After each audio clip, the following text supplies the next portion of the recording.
नमस्कार. आवाज news network प्रस्तुत विशेष कार्यक्रम अर्थात परीक्षेला सामोरे जाताना यामध्ये मी प्रकाश फळडे आपल्या सर्वांचं मनपूर्वक स्वागत करतो. 10वीची परीक्षा आता आपल्या खूप जवळच आलेली आहे. 10वीची परीक्षा म्हणजे टर्निंग पॉइंट. कारण 10वीच्या निकालावरच खऱ्या अर्थानं करिअरची दारं आपल्याला उघडताना दिसतात. आणि हा 10वीचा रिझल्ट म्हणजे विद्यार्थ्यांसाठी तसेच पालकांसाठीही अतिशय जिव्हाळ्याचा विषय. आणि विषय जितका महत्त्वाचा असतो तितकंच दडपणही त्या व्यक्तींवर किंवा संबंधित व्यक्तींवर वाढत असतं.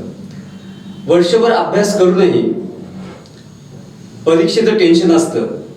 पेपर कसा जाईल, तो व्यवस्थित लिहिला जाईल की नाही, त्यानंतर पेपर लिहिला गेल्यानंतरही लिहिलेल्या परीक्षेमध्ये आपण जे लिहिलेलं आहे त्याला व्यवस्थित मार्क्स मिळतील की नाही याचंही टेन्शन रिझल्ट लागेपर्यंत असतं. आणि म्हणूनच या सर्वांची भीती घालवण्यासाठी, आपलं दडपण कमी करण्यासाठी आणि आपल्या परीक्षेला व्यवस्थित सामोरे जावं यासाठी आपण आजच्या या विशेष कार्यक्रमामध्ये आपल्या स्टुडिओमध्ये आमंत्रित केलं आहे आदरणीय श्री मधुकर हरणे सर यांना. सर, तुमचं सर्वप्रथम मी स्वागत करतो. नमस्कार. हरणे सर हे स्वतः MA BEd असून DSMचा कोर्सही त्यांनी केलेला आहे. न्यू इंग्लिश स्कूल व कनिष्ठ महाविद्यालय डोळखाम तालुका शहापूर जिल्हा ठाणे या ठिकाणी ते पर्यवेक्षक म्हणून कार्यरत आहे. सरांची आतापर्यंत 28 वर्ष सेवा झालेली आहे. यामध्ये ते 18 वर्ष बोर्डाचे परीक्षक म्हणून कार्यरत आहेत.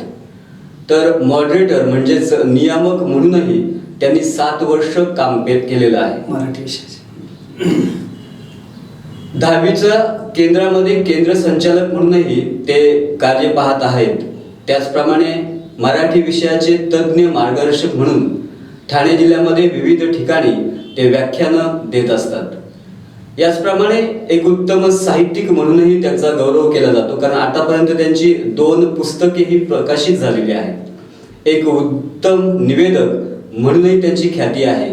आणि त्याचप्रमाणे या सर्व त्यांच्या शैक्षणिक कार्याचा आढावा घेतल्यानंतर ठाणे जिल्हा आदर्श शिक्षक पुरस्कारही त्यांना 2016 साली मिळालेला आहे. असं एक बहुआयामी व्यक्तिमत्व अर्थात श्री मधुकर हरणे सर आज आपल्या या विशेष कार्यक्रमामध्ये आपल्या सर्व विद्यार्थ्यांना खूप चांगल्या प्रकारच्या ट्रिक्स देताना, चांगलं मार्गदर्शन करताना आपल्याला अनुभवास मिळणार आहे. सर, आपण आपल्या चर्चेला आता सुरुवात करूया. खूप महत्त्वाचा विषय 10वीची परीक्षा म्हणजे विद्यार्थ्यांसाठी आणि पालकांसाठी पण. खरं. सुरुवात करूया आपण की परीक्षेला जाण्याच्या अगोदर म्हणजे परीक्षा सेंटरवर जाण्याच्या अगोदर विद्यार्थ्यांनी काय काळजी घ्यायला हवी? सर, प्रश्न तुम्ही छान विचारला. सर्वप्रथम मी आपल्या आवाज न्यूज नेटवर्कच्या माध्यमातून मार्च 2020 SSC परीक्षेला जे प्रविष्ट होतात विद्यार्थी, त्या विद्यार्थ्यांना मी शुभचिंतन करतो, त्यांना शुभेच्छा देतो आणि त्यांच्या पालकांचं देखील मी अभिनंदन करतो की ज्यांनी त्या मुलांची तयारी करून घेतलेली आणि त्यांच्याकडे एक वेगळ्या स्वप्नानं, वेगळ्या आशेने ते पाहतात. आपण जो प्रश्न विचारला की मुलांनी कोणती खबरदारी घेतली पाहिजे किंवा मुलांना काय काळजी घेतली पाहिजे मुलांनी पालकांनी, सर एक भीती असते मनामध्ये मुलांच्या मध्ये. परीक्षा म्हटलं की खरं तर परीक्षा नेहमी सोन्याची होती. सोन्याची परीक्षा कसं तर सोनं तावून सुलकून निघत असतं. लाकूड देखील अग्नीमध्ये जळत असताना त्याचा कोळसा होतो. मला या ठिकाणी वेगळी तुलना करायची नाही. जे लाकूड आणि सोनं याच्यामध्ये कदाचित काही विद्यार्थ्यांना अपयशही मिळेल म्हणून ते न खचता पुढे प्रयत्न करून या करत असतात. पण ही सगळी मेहनत असते, हे सगळे प्रयत्न असतात, ते निश्चितच त्याला त्याच्यामध्ये यश मिळेल. आता खबरदारी घेताना महत्त्वाचं म्हणजे काय, विद्यार्थी काय करतात आपल्याकडे विशेषतः ग्रामीण भागामध्ये हंगामी अभ्यास करतात विद्यार्थी. म्हणजे ग्रामीण परीक्षापुरता अभ्यास करतात आणि इतर वेळेला मग गावाकडचे काही खेळ असतील किंवा आज आपण पाहतो की गाव खेड्याकडे पण क्रिकेटचं प्रचंड असं स्तोम माजलेले सण उत्सव आहेत आणि दूरदर्शन सारखे अनेक चॅनेल आलेले आहेत. तुम्ही आता सांगितलं की सण उत्सव पण आले आणि मुलांचं कुठेतरी वेळापत्रक बदलतं. कारण एकीकडे आई वडील शेतीच्या कामासाठी किंवा उपजीविकेसाठी काबड कष्ट कधी जातात. आणि आजची शैक्षणिक पद्धतीमध्ये पण मुलांना काय चालू त्यांचं याच्याकडे पण त्यांना द्यायला एवढं लक्ष द्यायला वेळ नाही, क्लासही नसतात. मग अशा वेळेला स्वतः मुलांनी फार महत्त्वाची काळजी घेतली गेली पाहिजे की आपण आपला दैनंदिन अभ्यास आता तुम्ही केलंय. 3 मार्चला आपली परीक्षा, पहिलाच पेपर मराठीच आहे, तुम्ही सामोरे जात आहेत, तुमचा अभ्यासच झालाय. खरं तर आता शाळांमध्ये असे करिअर गायडन्स, अभ्यास कसा करावा, विविध व्याख्यानं होत असतात, या ठिकाणी सांगितलं जाते. परंतु आज आपल्या या आवाज न्यूज नेटवर्कच्या माध्यमातून तुम्ही मला या ठिकाणी बोलवलं आणि खरं तर विद्यार्थ्यांना मला त्यांच्याशी हितगुज साधण्यासाठी सांगितलेले आहे. आणि तुम्ही जो प्रश्न विचारला त्याच प्रश्नाचा एक रोग किंवा समोर ठेवून मुलांनी एक काळजी घ्यावी परीक्षेला जाण्यापूर्वी. आता तुमचा अभ्यास झाले, तुम्ही पुस्तकं वाचलेली आहेत, प्रश्नपत्रिकेचा कृतीपत्रिकेचा सराव देखील केले, तुमच्या शाळेमध्ये पण साप्ताहिक आठवडी चाचणी झाली आहे किंवा इतर चाचण्या, प्रथम सत्र किंवा आताची सराव परीक्षा झालेली आहे. तुमचा आत्मविश्वास फार महत्त्वाचा आहे, तो डळमळून होऊ देऊ नका आणि आता जागरण करू नका. कारण काय होतं सर, मुलं परीक्षेच्याच वेळेला जागतात भरपूर, कारण ती कॉम्पिटिशन मुलांच्या मध्ये असते आणि मग पित्तासारखा त्रास होतो, ॲसिडिटी त्यांना वाढते आणि ऐन वेळेला मुलं परीक्षेला आजारी पडतात. मग चक्कर येणे, भो येणं किंवा वॉमिटिंग म्हणून असे प्रकार घडतात आणि त्याचा परिणाम विद्यार्थ्याच्या त्या लेखनावर होत असतो परीक्षेच्या वेळेलाच. आणि हे झाल्यामुळं विद्यार्थ्याला जी अपेक्षा असते किंवा पालकांना जी अपेक्षा असते की माझा मुलगा एवढे टक्के मार्क मिळवेल, तर ते देखील तो होऊ शकत नाही. म्हणून आरोग्याची महत्त्वाची मुलांनी काळजी घेतली पाहिजे.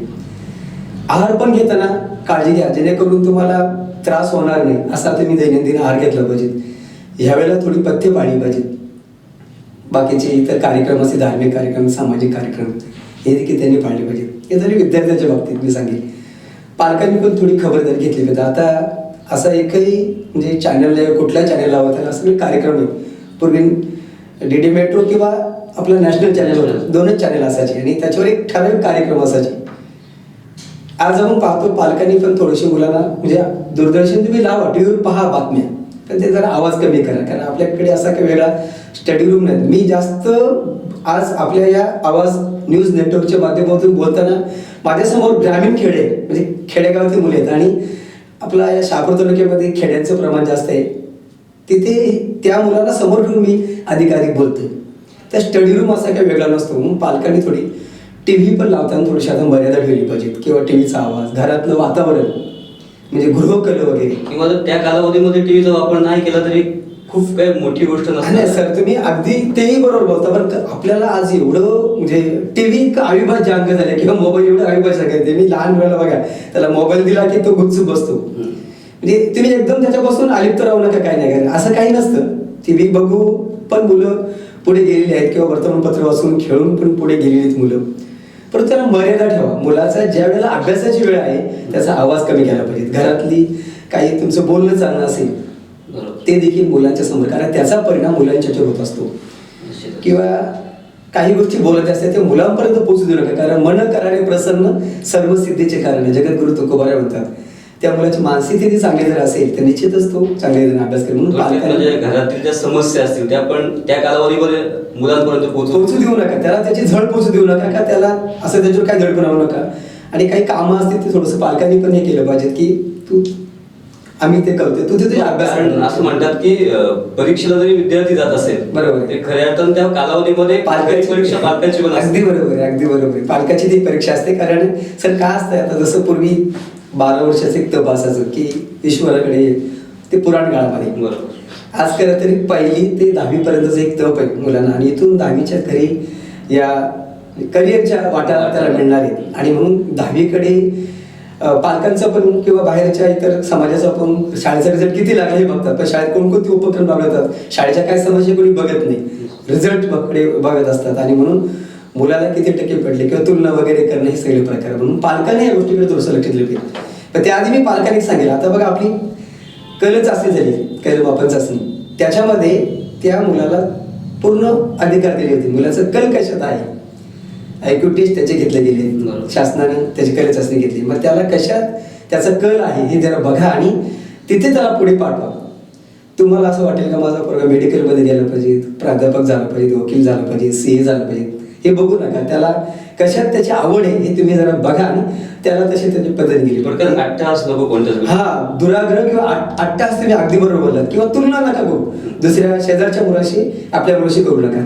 ईश्वर म्हणजे निसर्ग एक असा शक्ती त्यांनी दिलेली आहे आपल्याकडे की जेणेकरून तुमच्याकडे अशी एक ऊर्जा किंवा अशी शक्ती दिली किंवा कौशल्य की फक्त तुम्ही ते बघा, अंतर मनानं जरा बघा तुम्हाला तुमच्याकडे काय आहे आणि ते तुम्ही बघितल्यानंतर त्या कलेचा किंवा त्या कौशल्याचा तुम्ही विकास करा की माझ्या मुलाकडे हे आहे. असं काही होऊ शकत नाही सर. आता आपण शिक्षक आहोत, आपली मुलं पण शिक्षक आहोत, आपण असं करूच नाही. आपण 3 इडियट चित्रपट पाहिला, पालक कुठेतरी त्यांना टाकत असतात, ते एक सामाजिक प्रतिबिंब आहे. सर्वांना घेण्यासारखं तो 3 इडियट चित्रपट आहे की त्याला कशात कल होता हे बघूनच पालकांनी तिकडे दिलं पाहिजे. थोडक्यात काय, पालकांनी मुलांच्याकडनं अवास्तव अपेक्षा ठेवू नका. शेजारचं देखील वातावरण चांगलं असू द्या, घरातलं वातावरण चांगलं असू द्या. मुलांनी देखील एकदम अगदी अधिक जागरण न करता कमीत कमी वेळामध्ये. आणि सर तुम्ही तर जाणता ज्ञान रचनावादानुसार आता एवढी ती कृतीपत्रिका आली, फारच सोपं आहे सगळं त्याच्यामध्ये. आणि त्या माध्यमातून विद्यार्थ्यांनी पालकांनी परीक्षा जाण्यापूर्वी थोडीशी खबरदारी घेतली पाहिजे. निश्चित सर. परीक्षेला जाण्यापूर्वी विद्यार्थ्यांनी आणि पालकांनी काय खबरदारी घेतली पाहिजे हे तुम्ही खूप चांगल्या पद्धतीने सांगितलं आहे. वर्षभर विद्यार्थी अभ्यास करतो, सगळ्या गोष्टी व्यवस्थित झालेल्या असतात, पण कधी कधी काय होतं सर, परीक्षेची जी भीती असते ना, परीक्षा केंद्रात जाण्याची बरोबर, ती विद्यार्थ्यामध्ये खूप मोठी असते आणि काहींमध्ये तर खूपच जास्त असते. अगदी बरोबर आहे. तर विद्यार्थी परीक्षा केंद्रामध्ये परीक्षा देण्यासाठी गेल्यानंतर त्यावेळेस त्यांनी कोणती काळजी घ्यायला पाहिजे? सगळ्यात महत्वाचं सर, बऱ्याच वेळेला विद्यार्थी कुठेतरी भांबवलेला असतो. खरं तर मी नेहमीच म्हणतो की जसं एखाद्या माहेरवासींनी केलेलं असतं, म्हणजे जे संस्कार घडले असते तिला किंवा तिने जे आईकडनं शिकलेले असते, वडिलांकडनं, गुरुजनांकडनं शिकले असते, त्याचं परीक्षा देण्याचं ठिकाण म्हणजे सासर. प्रत्येकाला एका परीक्षेला किंवा एखाद्या प्रसंगाला सामोरं जावं लागतं. विद्यार्थी जेव्हा परीक्षा केंद्रामध्ये जात असतो तेव्हा निश्चितच तो भांबवलेला असतो. विशेषतः कुठल्या विद्यार्थ्यांच्या बद्दल होईल का, ज्या शाळेचे केंद्र आहे परीक्षा केंद्र, तिथल्या विद्यार्थ्यांना काय वाटलं कारण ती त्यांची शाळा असते. परंतु बाजूच्या शाळांमधून जेव्हा विद्यार्थी त्या ठिकाणी जात असतात तेव्हा तिथे त्यांना ती नवीन शाळा, नवीन वर्ग, नवीन त्या ठिकाणी असणारा सुपरवायझर किंवा नवीन वातावरण किंवा पेपर कसा असेल, सगळंच काहीतरी ते नवीन वाटतं. याच्यामध्ये एक भीती असते. पण आज जर पाहिलं तर थोडक्यात मुलं एवढी म्हणजे त्यांच्यामध्ये डेअरिंग आली किंवा संवाद कौशल्य मुलांच्यामध्ये एवढे आलेले, कारण मुलं बोलतात, मित्रपरिवार पण त्यांचं फार चांगलं आहे. तर त्यावेळेला फक्त एकच त्यांनी काळजी घेतली पाहिजे, परीक्षा त्या ठिकाणी तुम्ही प्रत्यक्ष जाता तर थोडीशी काळजी त्यांनी म्हणजे फार महत्त्वाची काळजी घेतली पाहिजे की आपल्याला आवश्यक असणारं साहित्य त्या ठिकाणी तुम्ही घेऊन जा. विशेषतः तुम्हाला पॅडची तशी गरज नाही, कारण बेंच असतात, पण एखाद्याला जर चुकून एखादा बेंच खरबडी झाला तर मग प्रॉब्लेम होईल. तसं 20 पानी आपल्याला पेपर असतो तो, त्याच्यावर पण तुम्ही ते लिहू शकता. पण पॅडच पाहिजे असं नाही, पण तुम्ही नेऊ शकता. पण तिथल्या सुपरवायझर किंवा त्या चिप कंडक्टर अवलंबून असते तुम्हाला पॅडचा वापर करून देणं का नाही देणं, कारण त्याचा काय मुलं गैरवापर करत असतात. म्हणून फक्त तो पॅड, कंपासमध्ये पुरेसं साहित्य, मोठी स्केल असली, पूर्ण फुटपट्टी, त्यानंतर तुमचं हॉल तिकीट फार महत्वाचं आहे, प्रवेशपत्र आणि आयडेंटिटी कार्ड पण असायला पाहिजे त्या शाळेचं. तर कधी कधी काय होतंय, त्या हॉल तिकीटवर फोटो जे असतात अस्पष्ट असतात, तो आयडेंटिटी कार्ड मागू शकतो आणि तिथल्या पर्यवेक्षकाला आणि चीफ कंडक्टर किंवा तत्सम अधिकारी बोर्डाचे येतील तेव्हा त्यांना आपल्याला ते दाखवावं लागतात. म्हणून पहिल्यांदा आपल्याकडे हॉल तिकीट आहे का हे बघितलं पाहिजे. त्याच्यानंतर सर आपल्याला विद्यार्थ्यांना ब्ल्यू किंवा ब्लॅक इंकचाच वापर करायचे, त्याच्यामुळे आणि एकच कुठल्या तरी याचा वापर करा. त्या पेपरमध्ये तुम्ही ब्ल्यू किंवा ब्लॅक इंकचाच वापर करा, काळ्या किंवा निळ्या शाईचा वापर करा.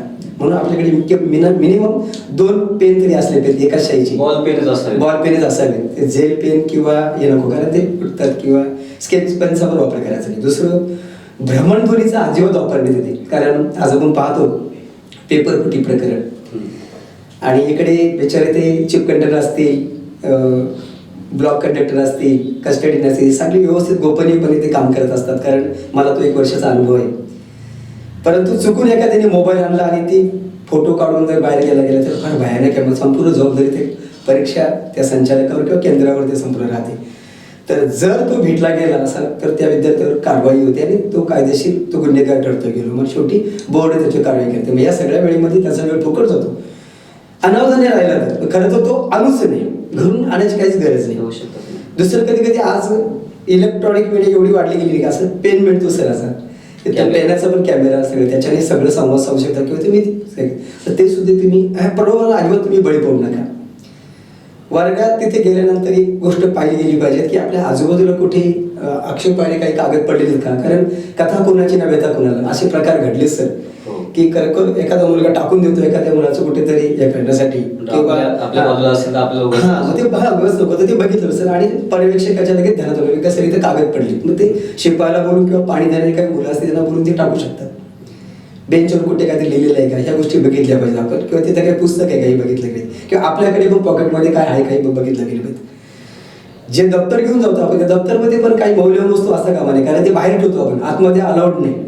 पुन्हा ते गेलं का पुन्हा माझं ते तिथे मोबाईल आपण बसलेलो असताना ती चिंता तिकडे म्हणजे इदम न मन मोहन परम न लभ्यते म्हणजे योगाच मन तुझे इथं आहे तू आपण प्रवेश दर्शनाला जातो आणि चिंता आपल्या चपलांकडे असते बरोबर आहे. तर तसं होता कामा नये. तर म्हणून मी तुम्हाला म्हटलं की आवश्यक असणारं साहित्य त्या ठिकाणी घेऊन जा.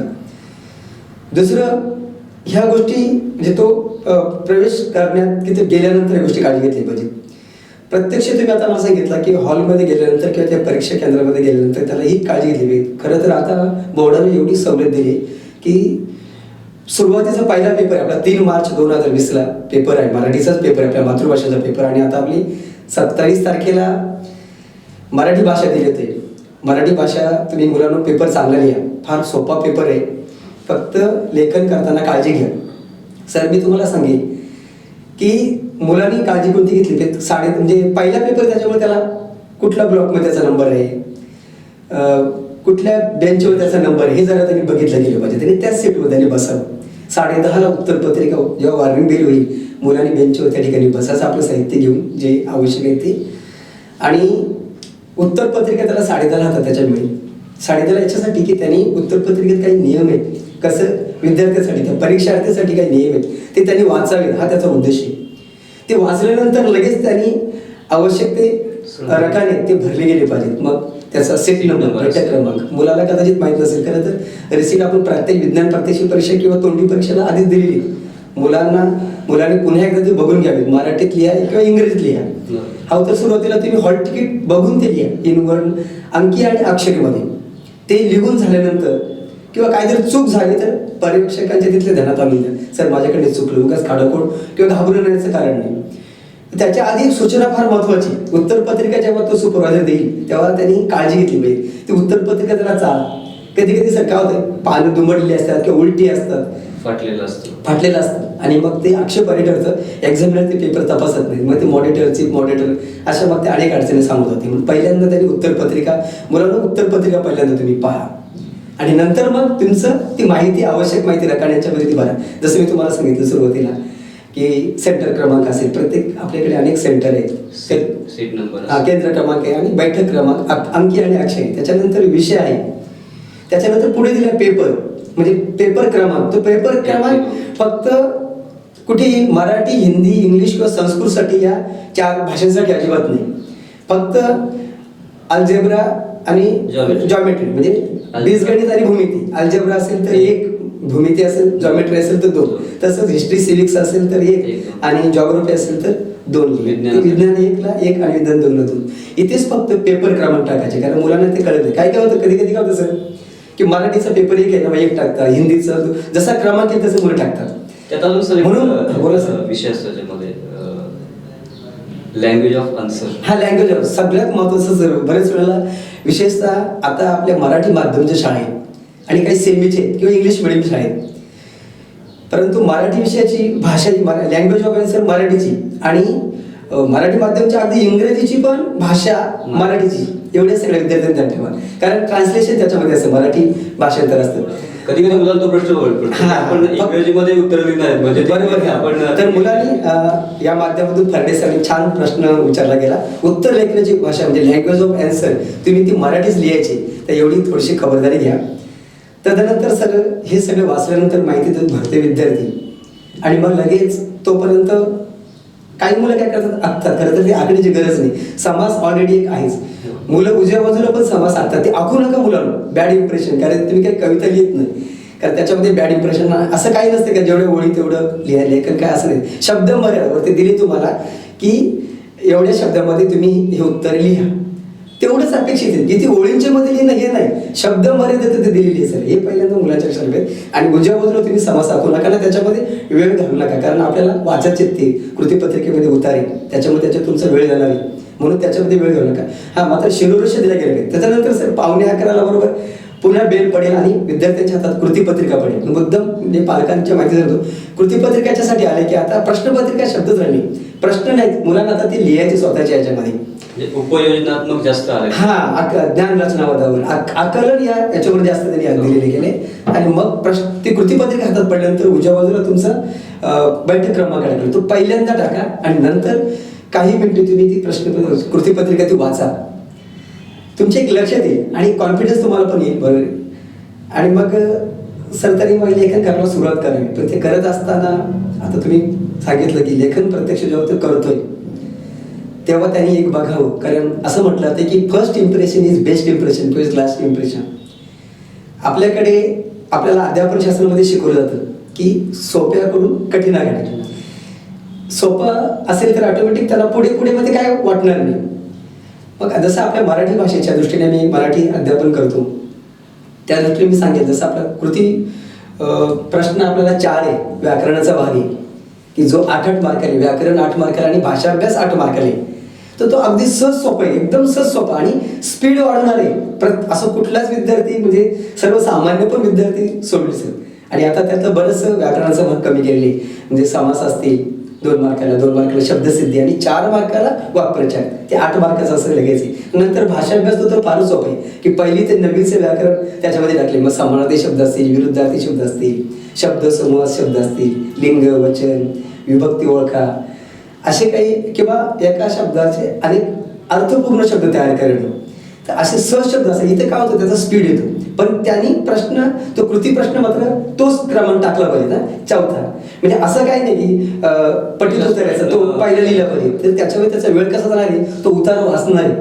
खरं तर मी नेहमी सांगतो का मुलांना पाठ्यपुस्तक वाचूनच जावं. म्हणजे 5-5 वेळा जो पुस्तक ज्यांनी वाचलंय ना त्याला भीतीच नाही, ज्यांनी पाठ्यपुस्तक वाचले याच्यामध्ये. कधी कधी सर आपण मराठी भाषेचे शिक्षक सुरुवातीला ओरड केली की आमची मराठी विषय संपवला किंवा मराठी भाषा संपवली, कारण एवढं संपूर्ण पुस्तक आहे ना, फक्त 2च पाठांच्या वर उतर येणार किंवा एकच कविता विचार जाणार का. परंतु हा जरग साहेबांनी त्याच वेळेला सांगितलं की तुम्ही जरा बघा, कुठल्याही उतार्यावर येईल आणि मुलाला त्यासाठी तो पाठ्यपुस्तक या निमित्तात वाचन करेल. म्हणजे वाचन करणं फार महत्वाचं आहे. तर थोडीशी सर या निमित्तात मुलांनी काळजी प्रत्यक्ष याच्यामध्ये ती घेतली तर निश्चितच तो पुढे जाईल किंवा चांगल्या रीतीने मार्क मिळवतो. तर या पद्धतीने त्यांनी लेखन करावं ही एक मी अपेक्षा करेन. आणि मागे पुढे तरी पाहू नये, आपण आपलं लेखन करावं, कारण तिथं स्पर्धा असते, मित्र परिवार कोण नाही. कारण या जगात आपण एकटेच आहोत. जसं सूर्य आकाशात एकटाच आहे आणि तो चमकतोय, त्याला तेजोपुंज तारा म्हणतो, तसं तुम्ही या जगात सूर्याप्रमाणे राहा, काहीतरी करून दाखवा. बाबासाहेब आंबेडकरांना क्रांती सूर्य किंवा महात्मा ज्योतिबा फुले म्हणतात. याचं कारण असं की यांनी स्वतःचं अस्तित्व दाखवून दिले, स्वतःचा प्रकाश, म्हणजे स्वतःही प्रकाशित झाले आणि इतरांनी प्रकाश दिला. तसे तुम्ही एकटे आलात आणि एकटे जाणार आहात, तर तिथे समोर तुझी बहीण आहे किंवा मागे तुझा भाऊ आहे, मित्र आहे, यांना काहीतरी मदत करावी. चुकूनही तुम्ही मुलांना, माझ्या विद्यार्थी मित्रांनो, असं या प्रलोभनाला बळी पडू नका की ही मायाजाळी. सगळं तुम्ही स्पर्धक आहात, तुम्हाला पुढे जायचे, कारण एवढेच मी सांगितलं. वेळ लिमिटेड आहे आणि पेपर आपला कव्हर करायचा आहे. हा, अगदी बरोबर. मार्क्स त्याला जास्त मिळतात, त्याचा पूर्ण पेपर कव्हर. आणि बघून बिघून वगैरे काही हा विषयच नाही, असं करू नका. आणि एक सांगतो तुम्हाला, कधी कधी प्रकार घडतात, कुठेतरी सांगतो आणि मग तुम्ही काही मुलं काय करतात, अनावधान पटकन कुठेतरी आपल्या कृतीत ती प्रश्नपत्रिका तिच्यावर काहीतरी लिहितात, तर ती पण कॉपी धरली जाईल आणि मग तुम्हाला अनेक समस्यांना सामोरं जावं लागेल. असं काही करू नका, कुठेही लेखन काही करू नका, म्हणजे टिकमार सुद्धा करू नका, कारण बहुपर्यायी प्रश्न काही काय असतात समाजशास्त्रासारख्या प्रश्नांच्या मध्ये, तर सहज करून जातो तुम्ही, पण ती कॉपी धरली जाईल. कोणीतरी तुम्हाला सांगितलं गेलं किंवा मित्रांनी सांगितलं गेलं, तर अशा गोष्टीला अजिबात तुम्ही हे करू नका. तुम्हाला माहिती आहे त्याचं उत्तर न, बस तुम्ही लेखन करत जा, ऑटोमॅटिक तुम्हाला ते येईल. मुलांना तुमचा जर आत्मविश्वास दृढ आहे, तुमचा पराभव कोणी करू शकत नाही. तुम्ही खाडी विद्यालयात जा, अजून मोठ्या कुठल्याही बिर्ला कॉलेज सारख्या किंवा आरकेटी कॉलेज सारख्या तुम्ही सेंटरमध्ये पुढे पुढे जा. तुम्ही जर सक्षम असाल, तुमचा जर आत्मविश्वास असेल, तुम्ही छान रीतीने पेपर लिहू शकता. तर सर अशा रीतीने मुलं या परीक्षार्थीनं परीक्षा हॉलमध्ये काळजी घेतली तर निश्चितच तो छान रीतीनं अगदी 3 तास व्यवस्थित पेपर लिहिल अशी मला निश्चितच खात्री वाटते. निश्चितच सर. प्राध्यापक हळदे सरांनी विद्यार्थ्यांना या संदर्भात दिलेले टिप्स खरोखरच खूप मोलाच्या आहेत.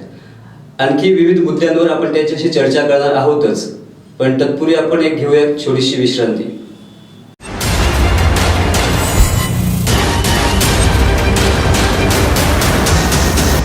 आवाज न्यूज नेटवर्क प्रस्तुत परीक्षेला सामोरे जाताना या विशेष कार्यक्रमामध्ये मी प्रकाश पडे आपलं सर्वांचं पुन्हा एकदा सहर्ष स्वागत करतो.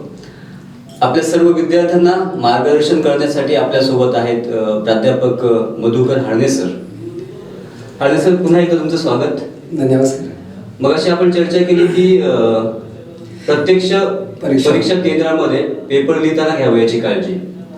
पण एक छोटासा पार्ट असतो, जसं आपण म्हणतो की हत्ती गेला पण शेपूट, तेच महत्वाचं असतं. तसं शेवटचा पार्ट आहे म्हणजे शेवटची 10 मिनिटं, आपण वॉर्निंग बेल झाल्यानंतरची ती 10 मिनिटं, बरोबर, आणि ते खूप महत्वाचे असतात. अगदी बरोबर. तर अशा त्या 10 मिनिटांमध्ये वॉर्निंग बेल झाल्यानंतर त्या विद्यार्थ्यांनी कोणती दक्षता बाळगायला हवी? सर, सर्वात महत्वाचं आहे, कारण शेवट गोड व्हावा. कारण आपण म्हणतो की एवढं मी चांगलं केलं पण त्याच्यावर पाणी फेरलं गेलं. कधी कधी असा प्रकार घडतो सर की विद्यार्थ्यांनी वॉर्निंग बेल दिल्यानंतर सगळ्यात महत्वाची काळजी घेतली गेली पाहिजे की आपलं लेखन थांबवलं पाहिजे. आणि आपण पुरवणी क्रमांक टाकले, पुरवण्या जशा घेतल्या त्या पुरवणी क्रमांकानुसार त्यांनी जोडणी केली गेली पाहिजे. आता पुरवण्या कधी कधी काय होत आहे, विशेषतः भूगोल किंवा भूमितीच्या पेपरमध्ये आलेख आहेत किंवा नकाशा आहेत, ती पण पुरवणी म्हणूनच तिला क्रमांक टाकायचे. हे विद्यार्थ्यांनी या माध्यमातून लक्ष ठेवलं पाहिजे. आणि जसा आपण पुरवणी क्रमांक लिहिलेला आहे तसाच क्रम मागे जोडायची, मूळ उत्तरपत्रिकेच्या मागे बरोबर जोडायची तसंच. आणि मग ते लिहिल्यानंतर आता याच्यामध्ये सगळं होलोग्राफ स्टिकर असतात, ते होलोग्राफ स्टिकर लावले गेले पाहिजे. सगळ्यांना लागले का ते बघा. क्रमांकाला लागल्यानंतर पुन्हा मूळ उत्तरपत्रिकेच्या अग्रभागी सुरुवातीलाच एक लिहिलेलेच आहे, मुख्य उत्तरपत्रिका एक लिहिलेलीच आहे, प्रिंटेड केलेले प्लस तिथे केलेलं अधिक आपण जेवढे जोडले त्या जे मी मगा सांगितलं आलेख आणि नकाशासह ते आपण पूर्ण काउंट करून तिथे लिहा. आणि फक्त बोर्डानं पुरवलेल्या दोऱ्यामध्येच बांधायची, स्टॅपलिंग करायचं नाही. म्हणजे आपल्याकडे स्टॅपलर असेल, स्टॅपलर न्यायचंच नाही, गरज नाही, अजिबातच नाही. आणि दोरा पण चांगल्या दर्जाचा बोर्डाने दिलेले आपल्याला, त्या दोऱ्यानेच बांधा, कारण तुमची ती ओळख होईल. हे फार महत्वाचं आहे. ते झाल्यानंतर तुम्हाला आता वेळ आहे, पूर्ण झाले, सगळ्याला होलोग्राफ स्टिकर लावले, ही पण काळजी घ्या. कुठेतरी होलोग्राफ स्टिकर निघाला नाही ना, ही पण काळजी घ्या. बरोबर लावलेत ना, हे काळजी घेतली पाहिजे. त्याच्या आधी आपण तर बघितलं पाहिजे बारकोड आपलाच लागला की नाही, हे सगळं आपण घेतलं. कधी कधी इमर्जन्सी बारकोड वगैरे लावायला लागते, तो आधीच तुम्हाला मी सांगितलं गेला.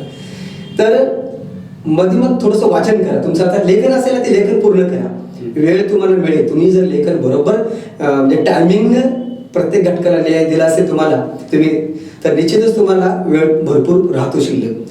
कधी कधी शिरोरेषा द्यायच्या राहतात, त्या द्या. अनावधान कधी कधी काय होतं, आपल्याला ती कृती प्रश्न तो कळलेला नसतो, आकृती बंद आपल्याला काय सांगितलंय तो पूर्ण करा. आणि मग चुका होता. आपण कधी कधी काय करतात, काही लोक पोरं काय करतात, खाडोखोड करतात, आणि काही तर फारच आक्रस्थळेपणा करतात, पानच फोडून टाकतात. तर ते पान फाडणं असं चुकून दुर्विचार तुमच्या मनामध्ये येऊ देऊ नका.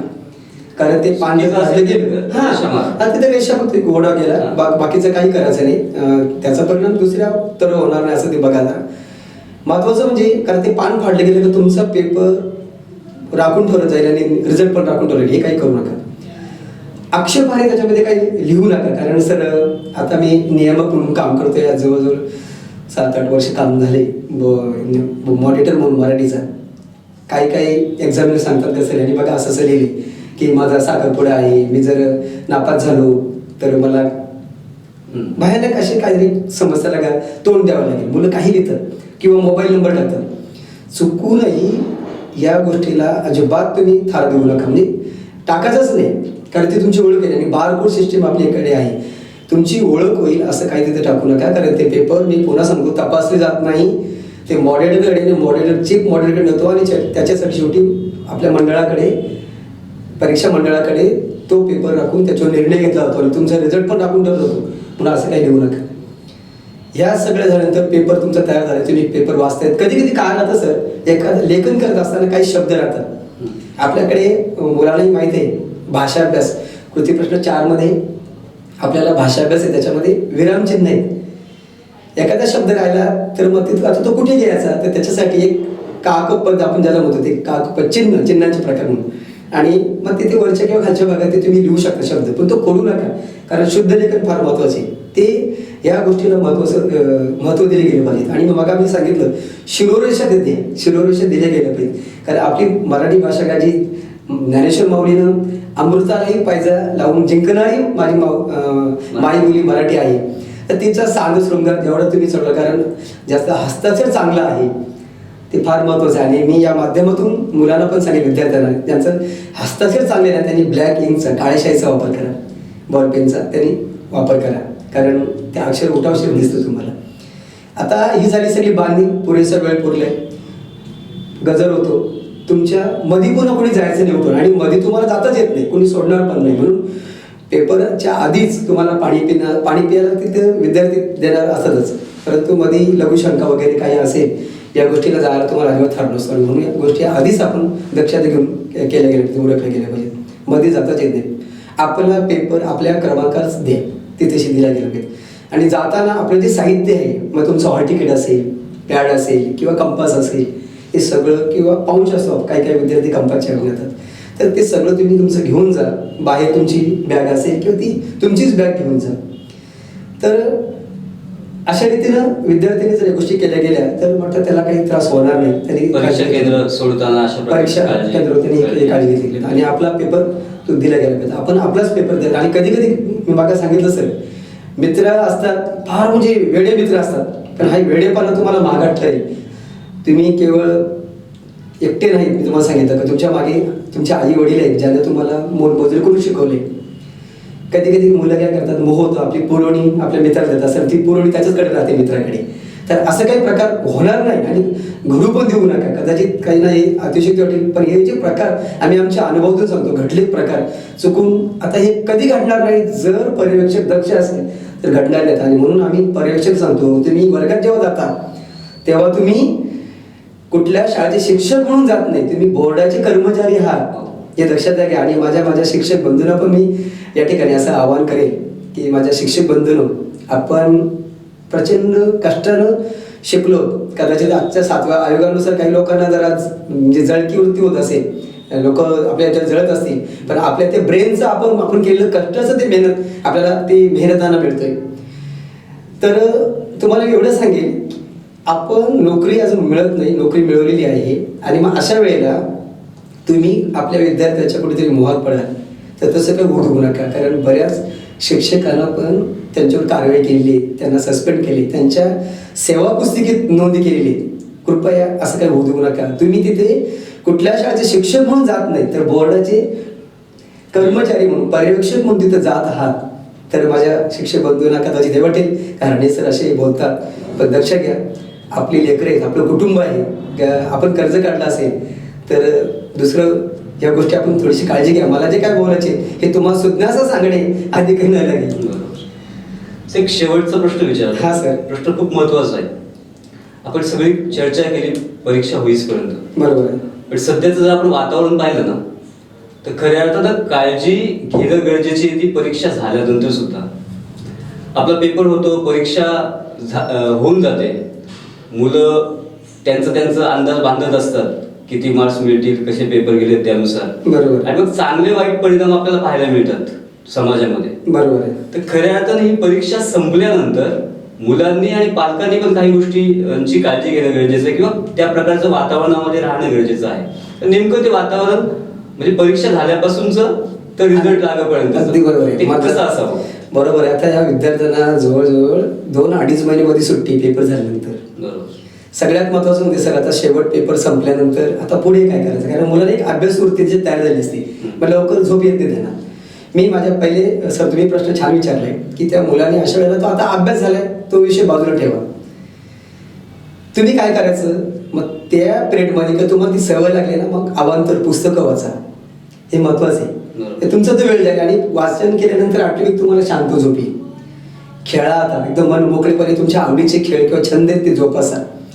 त्याचबरोबर आता ही 2-2.5 महिन्यामध्ये मधला वेळ आहे, मी कुठल्या याची जाहिरात नाही करत, पण गरजेचं आज संगणकीय युग आहे. MSc सर ती त्या मुलांनी केली गेली पाहिजे, किंवा टायपिंग असेल, इतर काही छोटे शॉर्ट टर्म कोर्स आहेत त्या काही गोष्टी गेल्या पाहिजे.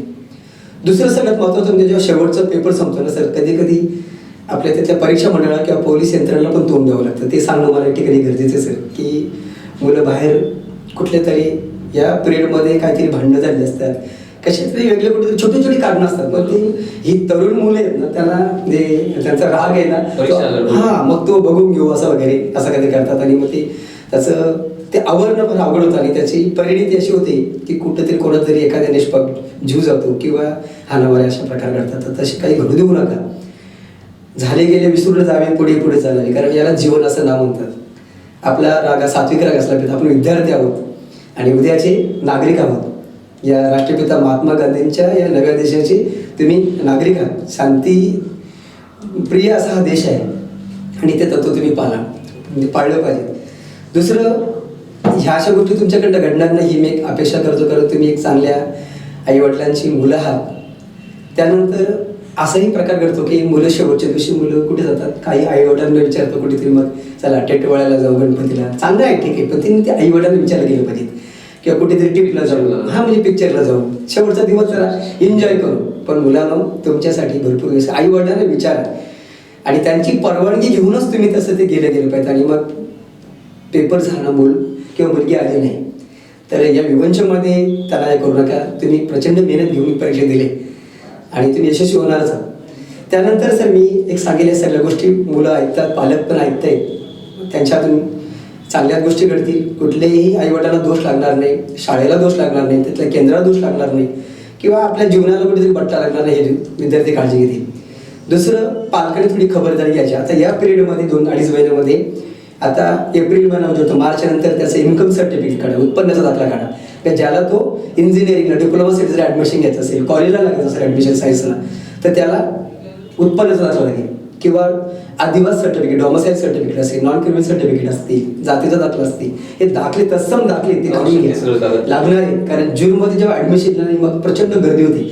आता या पिरियडमध्ये धावपळ होणार नाही. एप्रिलमध्ये मी पालकांना हे सांगेन, पालकांची एक जबाबदारी आणि ते अवघड नाही. तुम्ही म्हणाल की मग सर रिझल्ट लागल्यानंतर काय करायचं, तर त्या शाळेत जा, तुम्ही बोनाफाईड सर्टिफिकेट घ्या, जन्मतारीख जातीचा उल्लेख करायला लावा आणि परीक्षा दिलेली आहे, मार्च परीक्षाने दिलेली आहे, ते उल्लेख करतील बरोबर ते मुख्याध्यापक. बोनाफाईडवर तुम्हाला जाती दाखला किंवा नॉन क्रिमिनल सर्टिफिकेट मिळतील. तर ह्या गोष्टी तुम्ही केल्या पाहिजे. दुसरं सगळ्यात महत्त्वाचं म्हणजे की मुलांनी, मी तुम्हाला मागे सांगितलं की काही काही मुलं काय करतात, मला पेपर कठीण गेलेले आहेत, त्यांच्यामध्ये न्यूनगंड आहे किंवा माझ्या आईवडिलांनी एवढं कष्ट करून हे झालेलं आहे, मिळतील एवढे मार्क, त्याच्या मित्रांशी तो चर्चा करतो मला एवढे, त्याला तो स्वतःला अपराधी समजतो. मुलांना मी सांगेल, अजिबात अपराधी समजू नका. तुमच्याकडे मी मग आर्मीच्या याच्यामध्ये सांगितलं की तुमच्याकडे ईश्वराने एक अशी शक्ती दिली की फक्त जागवा आणि तुम्ही त्या ठिकाणी कंटिन्यू करू. अशा रीतीने तुम्हाला त्या पद्धतीने हे करता येईल. फक्त अशा प्रकार सर घडले. आता बघा तुम्ही पाहिलं की रिझल्ट विद्यार्थ्याला आधीच कळतो, म्हणजे आपल्या शाळेमध्ये येण्याच्या आधीच विद्यार्थ्याला कळतो रिझल्ट मोबाईलवर. त्याचा ते नंबर टाकला, आईचं नाव टाकलं, सगळं नाव टाकलं, नंबर टाकला गेलं. आणि पूर्वी असं म्हणायचं की आत्महत्येचं प्रमाण सगळे काय करायचं. पण काही काही ठिकाणी असं घडतं की बघ त्याला एवढे मार्क तो म्हणतो मिळाले, तुला एवढे मार्क मिळतील असं. तर याबद्दल अजिबात चिंता करू नका. तुम्ही परीक्षा दिली ना, रिझल्टचं पुढचं सोडा. आता मला पुढे काय करायचं, आता झालंय ना ते विसरून जा. मला पुढे काय करायची, माझं करिअर मला कशात घडवायची. इतरांच्याकडे बघू नका, तो जातोय म्हणून त्याच्याकडे बघू नका. तुम्हाला तुमच्यातली जी शक्ती ती जरा जागवा. हिंद पुत्रांनो, स्वतःला का लेखता बापुडे, वाघ बच्चे तुम्ही फाकडी. तुमच्यामध्ये भयानक शक्ती तरी निसर्गाने, ती फक्त ती जरा जागवा आणि तिचा सदुपयोग करा. मी एवढं सांगेल. तर मुलांनी कुठल्याही याला या पिरियडमध्ये तुम्ही स्वतःला प्रोग्रेस करा, कारण तुम्हाला तो कालावधीमध्ये भेटलेले, त्याच्यामध्ये तुम्हाला कसं अधिक डेव्हलप करते, तुमची व्यक्तिमत्व कसं अधिक घडत येईल, या गोष्टी काळजी घेतल्या तर निश्चितच तुम्हाला पुढचं शिक्षणासाठी कुठेही तुम्हाला विवंचना किंवा पालकांना पण धावपळ करायला लागणार. आणि ते तुम्ही करा. मी तर पालकांना सांगेल ना, तुम्ही स्वतः करू नका. हवं तर मुलगी असेल तर तिच्यासोबत तुम्ही जा, पण तिला ते दाखवा. ते कार्यालय, सेतू प्रकल्प कुठे आहे, तहसील कार्यालय कुठे आहे, प्रांत ऑफिस कुठे आहे, तलाठी कार्यालय कुठे आहे, त्याला बघू द्या. तुम्ही त्याला पंगू बोलू नका, त्याच्याकडे आहे सगळं. एक काळ असा होता का लोक मुलांना एवढं माहित होतं, पण आता त्यांना करू द्या. तो जेव्हा करेल, मुलांना पालकांपेक्षा जास्त माहिती असते आणि ते त्याला केलं पाहिजे, कारण त्याला त्याच्या पुढच्या पिढीसाठी करायचं. तुम्ही त्याला पंगू बोलू नका. मी हेच पालकांना या निमित्त सांगेल. निश्चितच सर फार बरं वाटलं तुम्ही या माध्यमातून मुलांना देण्यासाठी सांगितल्याबद्दल. खूपच छान सर. परीक्षेला सामोरे जाताना या टायटल खाली आपण जो विद्यार्थ्याचा जे गायडन्स केलेला आहे म्हणजे सुरुवातीपासून तर रिझल्ट लागेपर्यंत पालक असतील, विद्यार्थी असतील, सर्वांना आपण खूप छान मार्गदर्शन केलं. आपण शिक्षकांना पण काही महत्त्वाच्या सूचना दिल्या. होय सर. सर्व गोष्टींचा विद्यार्थी, पालक, शिक्षक गांभीर्याने विचार करून खूप चांगल्या पद्धतीनं या 10वीच्या परीक्षेला सामोरे जातील अशी अपेक्षा बाळगतो. आवाज न्यूज नेटवर्कतर्फे मार्च 2020 साली प्रविष्ट होणाऱ्या सर्व विद्यार्थ्यांना परीक्षेसाठी मनपूर्वक शुभेच्छा देतो आणि इथेच थांबतो. धन्यवाद.